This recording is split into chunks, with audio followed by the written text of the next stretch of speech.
Lil Noid. Like the back in the day, 365, early 90s, they know it was more than just two members. Once again, T20G. When I woke up, I spoke up. Speak for itself, nigga. Maybe some of y'all need to do the same thing.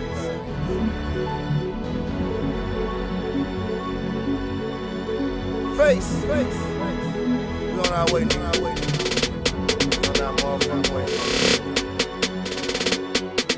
When I woke up, I spoke up. When I woke up, when I woke up, when I woke up, I spoke up. When I woke up, yeah, man, we just scrolling. But sometimes when the people be wanting to know what's going on, it be hard to do that without some kind of big media source, some kind of newspaper, some kind of magazine or something like this. So as an independent artist, you know, 360 been independent for the longest. 666, however you want to look at it. We artists, Memphis artists, the majority of us been independent for the longest. So what we had to do is get the word out there ourselves on what we do and how we do it. Right. A lot of people don't know exactly really how I even got with 360. They don't even know how I met Juicy J. And to this day, it's still kind of amazing when you really think about it, because we really was demanding to get in the club for a certain fee. And my cousin was the one that actually got him to listen to me. When he listened to me, he just told me to come in. When I came in the club, I got in, we went to a back room. I think somebody named Lady J or something like that was on stage rapping or something. I forget her name because it was so long ago.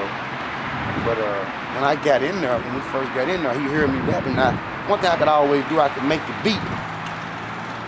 And I could beat that beat out while I was rapping. And it kind of made the rap a little bit more interesting, I guess, than it was just sitting there with nothing going on behind, like a movie with no theme music, you know what I'm saying? It just didn't work. It worked a little bit better the way I did. So after that, we got back up a few days later, picked me up. We ended up doing this song called Hold Your Breath and Break Yourself. Now, Hold Your Breath and Break Yourself really was the song that I thought was gonna really do his thing. But as an artist, you grow to know the thing that you think gonna do the best don't necessarily be the thing that do the best. So he asked me to write this song called Riding the Chevy with Player Flying. At the time, I didn't really know much about Player Flying, none of that. I just knew, man, I got Juicy J right here in front of me. If he asked me to write a rap, that's what I'm finna do. So I wrote it, and it actually ended up coming out to be a classic. I mean, when the tape came out, I was blown away because I couldn't even believe that people wasn't feeding into the song that I put my energy into, like the song that, you know, kind of catered around me and whoever was on it. Me and Player Flying, Juicy J, which was a good mix. I think Eric Gales was on the, Eric Gales was the one that was actually saying riding this shit. I think he was sampling. I think he played the guitar for Like I Seen You in Hall way back in the day or some shit like that. But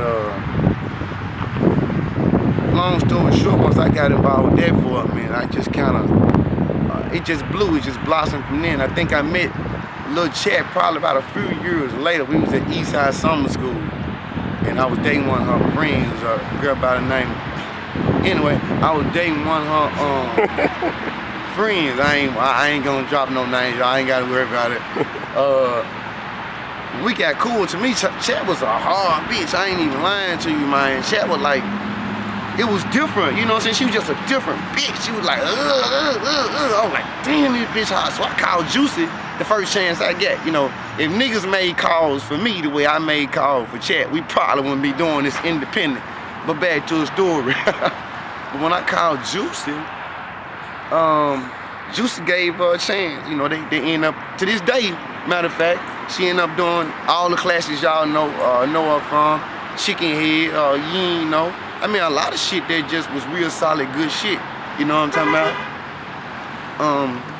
But a few months later, I ended up going to prison. I caught a robbery charge. At the time, I think I was like 17. I had no real restrictions on what I could do or how I could do. Anything I wanted to do, you just name it, I was gonna fucking do it. You know what I'm talking about? I stayed wherever I wanted to stay. I did whatever drug I wanted to do. I fucked whatever bitch I wanted to fuck. I robbed whatever the fuck I wanted to fucking rob. Whatever the fuck I wanted to ride, I rode it, but I had no common ground up under me. I was just waiting to hit the ground. I ain't had no foundation. And the foundation that I was given, I had shook it up so bad that I couldn't even go back to that. You know what I'm saying?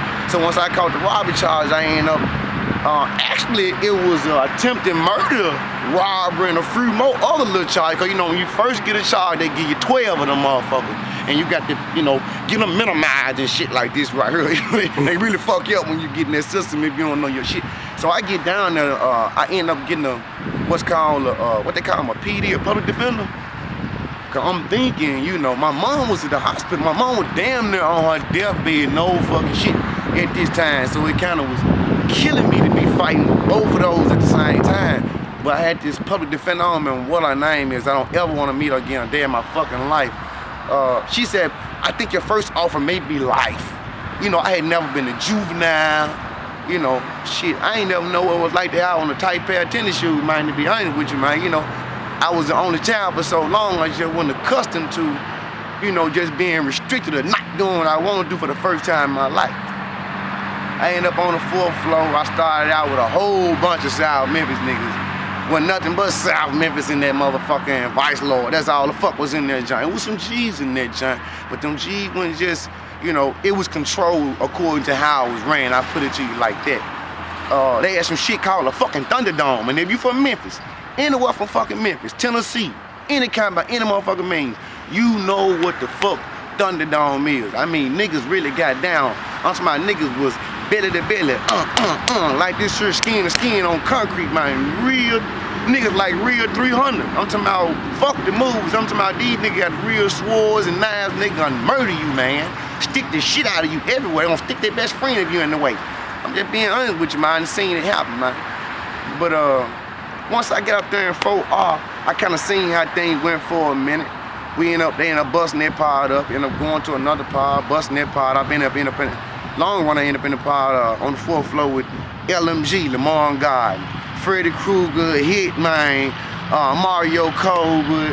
I mean, Skeet was up the hallway, Squirt was up the hallway, I'm sorry. I mean, Freddy Krueger, you just name it, that's what was in the pod. But when none in this pod this time, but LMG and the folk, Freddy Krueger was the foes. Now keep in mind, this time I wasn't the folk or nothing. I still was trying to fight my charge and try to get off the charge and get some time. Now that I had a new lawyer, once I got rid of that lady, I was trying to work that time down because I never had a record. I never was arrested, never had a juvenile record or nothing. So I was trying my best to work the charge instead of letting the charge work me. So I ended up going up to the 6th floor. I think I ended up meeting some of them guys. I talked on the phone to George Hughes a few times, Train.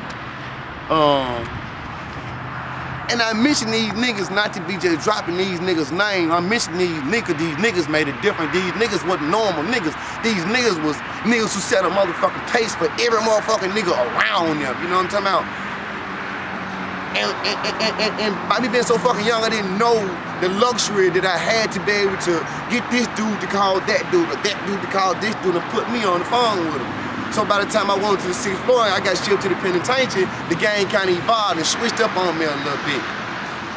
So when I first touched Northwest, I think I touched Northwest in like 1996.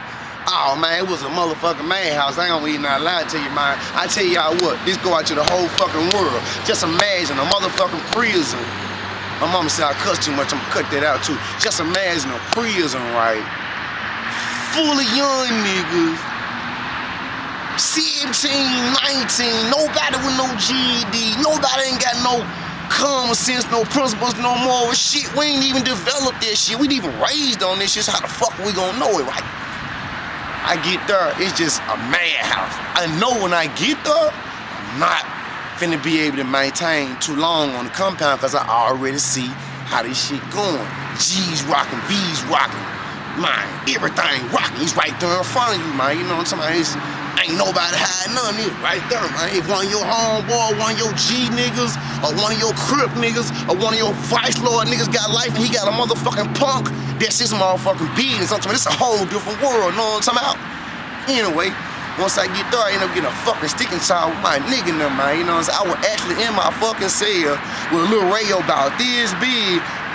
We used to take the tapes and cut the end of off the CDs. We'd take them and we'll record as much as the CD as we could catch and try to loop it over and over and over and over on some old school shit to extend the beat and make it a long beat. So I had did that with a tape and I had it in my little tape pen. I was trying to write a fucking rap that morning. So one of my folks named Quick, crazy fucking shit. And fucking quick. From Detroit. He had ran from Detroit fucking with some hell run niggas and come down Nashville and got fucked up. He knocked on the door. Stone Cold G nigga, man. Man, y'all. Man, ain't going down, folks, man. He woo. I'm like, what the fuck? Come on, folks, let's roll. I always have been that type of little young nigga that just get with you and get with that nigga, just you know, no problem. Sometimes I should have asked some questions though, you know what I'm talking about? You live and you learn. I get down and I see what's going on. I'm seeing my niggas, one of my niggas black, you know what I'm saying, real G. Now I done seen a lot of G's get mad on the compound, keep in mind, but I seen that nigga here mad, he a stuttering motherfucker. That stuttering motherfucker got mad for stick the bitch. I was like, my heart kind of dropped for a second, but I done seen niggas make threats. But it's this nigga and it's this other nigga he with, I ain't gonna mention his name, they killers and I know they is. That's what they there for. They waiting on shit to pop out. Everybody get their scraps. He get ready to go down. My nigga come out like this right here.